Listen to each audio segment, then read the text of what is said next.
Have you ever looked around your home and thought, I want to clean, but I just can't today?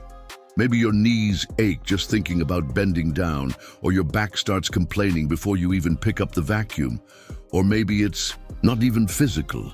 Sometimes you just feel tired, worn out, like every small task has turned into a mountain you don't have the energy to climb. If that sounds like you, you're not alone. A lot of people don't talk about how tough cleaning can get as we age, especially if we're dealing with pain, limited mobility, or just plain old exhaustion. The truth is, the energy we had in our 30s and 40s doesn't always follow us into our 60s, 70s, or 80s.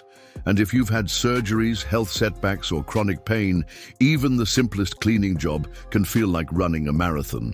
But here's the good news. There are ways to make it easier. You don't have to do it all in one go. You don't have to push through the pain, and you don't have to feel guilty for needing shortcuts. There are clever, kind ways to take care of your space without draining your energy or hurting your body. Today, I want to share 8 cleaning hacks designed especially for people like us, those who are elderly, those who might have a disability, and yes, those of us who just feel a little lazy sometimes because our bodies and brains need a break. These are simple, practical tips that can help you keep your home feeling fresh without pushing yourself too far. So grab a cup of tea, get comfortable, and let's dive in. Let's start with one of my favorites, what I like to call the sit-down strategy. You know how we've always been told that cleaning means standing, scrubbing, and reaching? Well, not anymore. One of the best ways to clean without wearing yourself out is to sit while you do it. Get yourself a sturdy rolling chair or a lightweight stool, something that's safe and stable, and use it while you dust low shelves, wipe counters, or fold laundry. If you have a reacher-grabber tool, even better. This one change alone can save your back, your knees, and a whole lot of frustration. And the best part, you don't feel like you've run a marathon just from doing a few small chores. Now here's something else I've learned that's made a huge difference. Set a timer for just 5 or 10 minutes. It might sound silly, but if you tell yourself, I'm only going to clean for 10 minutes, it takes away the pressure.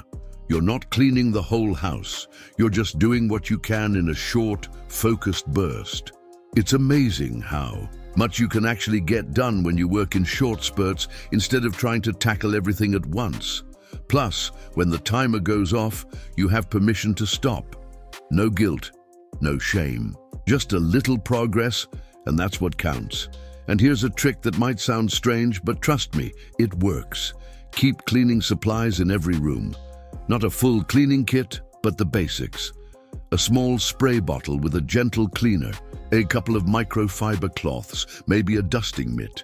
If you keep them nearby, you can clean a little bit here and there without having to walk across the house or dig through a closet. Let's say you're brushing your teeth and notice a smudge. On the mirror, you've got your cloth right there. Wipe it and it's done. Sitting in the living room and see dust on the table. One quick swipe. No big effort, no running around, just easy little actions that add up. Another thing that really helps, especially on days when you're not feeling up to much, is what I like to call clean as you go. It's simple. When you finish using something, take a moment, just a moment, to put it away, wipe it down, or give it a quick rinse. Cooking a little breakfast. As the eggs are cooking, rinse your pan or wipe the counter. Watching your favorite show? Use the commercial breaks to straighten a few things nearby. It's not about perfection, it's about momentum. Doing a little bit here and there saves you from having to do a big, exhausting clean later. One more hack before we wrap up this first part, and this one's more about kindness to yourself than anything else. Learn to lower the bar just a little. I don't mean letting things go completely, but give yourself permission to do good enough cleaning instead of chasing perfection. Maybe you can't vacuum under every piece of furniture, but you can sweep the main areas. Maybe the windows aren't spotless, but the floors are clear and the bathroom smells fresh. That's a win. That's more than enough. When you stop trying to do everything, you'll find you have the energy to do something, and that's the key. Living with pain, fatigue, or limited mobility doesn't make you lazy. It makes you human. And learning how to adapt to clean in a way that suits your body and your energy is a form of wisdom, not weakness. You're not giving up, you're getting smarter. And that, my friend, is how we take care of ourselves with grace and compassion. Now that we've talked about ways to clean while sitting, using a timer, keeping supplies nearby, cleaning as you go, and letting go of perfection, let's keep this momentum going. There are a few more little tricks that can make a huge difference, and we're just getting started. Now that we've found ways to clean smarter, not harder, with little hacks like sitting down, using a timer, and letting go of perfection, let's talk about a few more tricks that can help you stay on top of things without wearing yourself out. Because sometimes, all we need is the right tool or a tiny shift in habit to turn a tough chore into something totally manageable. Let's talk about tools. And I don't mean fancy gadgets that cost an arm and a leg. I'm talking about lightweight, long-handled tools that make cleaning easier on your joints, your back, and your energy. For example, a long-handled duster or mop can save you from bending, stretching, or climbing on stools. If reaching high shelves or wiping windows has become a pain in the neck, literally, one of these can make all the difference. Look for versions that are extendable and lightweight. They do the reaching for you, and all you have to do is guide them gently. Your body will thank you. The same goes for lightweight vacuums. If you've been using a big, heavy vacuum that feels like dragging a tank around your house, it might be time for an upgrade. These days, there are cordless stick vacuums that are super light, easy to store, and perfect for quick cleanups. You don't even have to pull out the big machine anymore. And you don't need to vacuum the whole house at once. Just one room, or even just a corner, is enough. Remember, we're not aiming for perfect, we're aiming for peace. Now let's shift to a mental trick that's helped a lot of folks, including me. Pairing a task you need to do with something you enjoy. Think of it like this. If you dread wiping down the kitchen counters, why not do it while listening to your favorite oldies playlist? If you need to tidy the bedroom, put on a podcast, or even a favorite TV show in the background. It doesn't have to feel like a chore when you make it part of something pleasant. Before you know it, your space looks better, and you didn't. And feel like you were dragging yourself through the task. Another gentle but powerful habit: break big chores into tiny, manageable steps. Let's say your bathroom feels like a mess. Don't think about the whole bathroom. Just clean the sink, or just wipe the mirror, or just take out the trash. That's enough for now. Then tomorrow do the toilet. The next day maybe the floor. When you think small, it becomes doable. And the best part? You start to feel good about it. Accomplished. Capable, like you've taken back a little control, and that's such a beautiful thing. You might also find it helpful to create what I call cleaning zones. This just means assigning one small area of the home to each day of the week. For example, Monday could be the living room, Tuesday the bathroom, Wednesday the kitchen. Just light touch-ups, not deep cleaning. By spreading things out, you avoid overdoing it and keep the work gentle and steady. Your home stays fresh and you never feel overwhelmed. Now let me tell you something that's just as important as all the cleaning hacks in the world. You are allowed to ask for help. Whether it's from family, a friend, a neighbor, or even hiring someone occasionally, getting help does not mean you've failed. In fact, knowing when to ask for support shows strength and wisdom. If you can delegate just one or two of the heavier tasks, like vacuuming, deep scrubbing, or laundry, you can save your energy for the things that truly matter to you. And even if help isn't always available, don't underestimate the power of doing things together. If you live with someone, or if a friend comes by for tea, invite them to chat while you tidy up. You'll be surprised how much easier it feels when you're not doing it alone. A little company can turn the most boring tasks into time well spent. Oh, and here's something small but incredibly helpful. Keep clutter to a minimum. Now, I know we all collect things, gifts, souvenirs, books, magazines, and they have memories tied to them. But too much stuff makes cleaning harder, especially if you have to move things around just to dust or vacuum. Little by little, try to simplify. Start with just one drawer or one shelf. Ask yourself, do I really need this? Or, when was the last time I used it? It's not about throwing everything out. It's about keeping what serves you and letting go of what doesn't. When you have less clutter, cleaning becomes lighter, faster, and far less frustrating. And while we're talking about easing frustration, if bending down is tough for you, try keeping small baskets or bins in places where things tend to pile up. One near the door for shoes, one on the table for mail, one next to your recliner for remotes, glasses, or crafts. Baskets help you keep things tidy without needing to constantly reorganize. We've talked a lot about how to make cleaning easier on your body and gentler on your energy. You've already got several new tools in your toolkit. Things like sitting down while you clean, using timers, choosing lightweight tools, breaking big chores into smaller ones, and embracing help when it's needed. And you know what? That's already more than most people do. It means you care about your space, your health, and your peace of mind.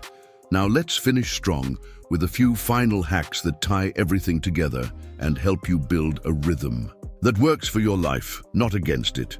One of the most underrated ways to stay on top of cleaning, without even thinking about it too much, is to build tiny routines into your day. We're not talking about rigid schedules or complicated checklists, just gentle, automatic habits that flow naturally with what you're already doing. For example, after your morning coffee, take 2 minutes to wipe down the kitchen counter. After brushing your teeth, before we finish, I want you to pause for a moment. Take a look around your home, not to judge it, but to appreciate it. This space, whether it's a cozy apartment, a house full of memories, or a room you've made your own, has been part of your journey. It's held your laughter, your tears, your quiet mornings, and long nights. And it deserves care, not the kind that drains you, but the kind that brings you peace. And more importantly, you deserve peace. You deserve a home that feels comforting and manageable, not overwhelming. That's what these cleaning hacks are all about. Not perfection, not pressure, but ease, dignity, and freedom. So as we round off everything we've talked about, let's walk through the mindset shift that ties it all together. You don't have to clean like you used to. You don't have to do it all. You don't have to push through pain just to prove something. You've earned the right to simplify, to delegate, to work at your pace, and to choose what matters most. Maybe that means keeping a simple caddy of supplies in every room so you don't have to move things back and forth. Maybe it's investing in a robot vacuum that quietly keeps your floors tidy while you rest. Maybe it's switching from a bulky mop to cleaning wipes you can use from your chair. Or maybe it's just saying, not today, and letting yourself rest without guilt. It all counts. It all matters. Because every time you choose a way that works for you, you are honoring your body and your wisdom. That's powerful. And let's not forget, your worth is not measured by how clean your bathroom mirror is. It's measured in your kindness, your wisdom, your stories, your strength. If the laundry has to wait an extra day, so what? If the dust gathers on the bookshelf for a week, let it. You're living your life. You're showing up. That is what matters. Sometimes people think aging means becoming invisible or being seen as incapable. But you and I know better. Aging means adapting. It means getting smarter with your energy, wiser with your time, and gentler with your expectations. And when it comes to cleaning, it means finding joy in simplicity. It means cleaning in a way that fits your life, not someone else's version of how things should look. And if anyone ever makes you feel lazy or less than for doing things differently, just remember, they haven't walked in your shoes. They haven't felt your pain or your fatigue or the years of hard work your body has already done. You've earned every right to choose ease over exhaustion. You've made it this far with courage and grace. And if today you only manage to tidy one drawer or clear one corner of the kitchen table, that is still something to be proud of. Because it's not just about cleaning, it's about reclaiming control. It's about creating peace in your space. And it's about reminding yourself that even with challenges, you are capable of living well. If you've made it to this point in the video, I want to say thank you from the bottom of my heart. Thank you for showing up for yourself. Thank you for being open to change, for trying new ideas, and for sharing this space with me. I hope something in this conversation made your day a little brighter, your burdens a little lighter, and your home a little more peaceful. Now, I'd love to hear from you. What's one cleaning trick you've used that made your life easier? Or is there something you struggle with when it comes to keeping your home tidy? Share your story in the comments. We're a community here, and your voice might be just what someone else needs to hear. If you found this video helpful, go ahead and give it a thumbs up. It really does help this message reach others who might be feeling overwhelmed, discouraged, or just plain tired. And if you haven't already, don't forget to hit that subscribe button. We've got more simple, powerful, and uplifting tips coming your way. Because life after 60 should be about thriving, not just surviving. Whether it's how to make cleaning easier, how to stay mentally sharp, or how to live with joy and confidence. Even in your later years, we're building a space here where seniors feel heard, respected, and supported. So take what's helpful, leave what isn't, and always remember, your life, your pace, your rules. Here's to cleaner spaces, calmer minds, and gentler days ahead.